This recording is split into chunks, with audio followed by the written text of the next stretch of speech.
இந்த போரில் அமெரிக்காவுக்கு எவ்வளவு லாஸ் அப்படிங்கிறது தொடர்பான விவரங்கள் இப்போது ரிலீஸ் ஆகிருக்கு. மொத்தமாக 2.3 லட்சம் கோடி, அப்படி 1 கோடி 2 கோடி இல்லை, 1000 கோடி இல்லை, லட்சம் கோடி, 2.3 லட்சம் கோடி செலவாயிருக்கு அப்படிங்கிறது.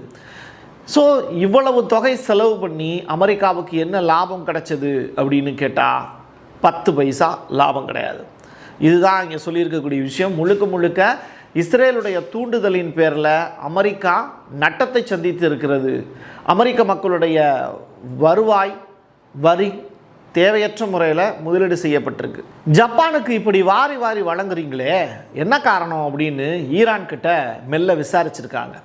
அதுக்கு ஈரான் சைடில் இருந்து ஃபாரின் மினிஸ்டர் சொல்லியிருக்கக்கூடிய தகவல், 1980 ஈரானுக்கும் ஈராக்குக்கும் போர் வந்துச்சு.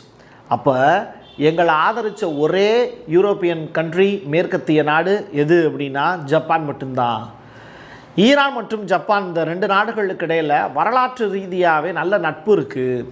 இப்போ சொல்லுங்கள், ஸ்ட்ரெயிட் ஆஃப் காமர்ஸில் ஜப்பானுக்கு நாங்கள் அனுமதி கொடுத்தது தப்புங்கிறீங்களா அப்படின்னு கேட்குறாங்க. நியாயம்தான். ஆனால் இன்றைக்கி தேதிக்கு ஜப்பான் அமெரிக்கா கிட்ட அடிமையாவில் கிடக்கு. அதை யோசிக்க மாட்டீங்களே.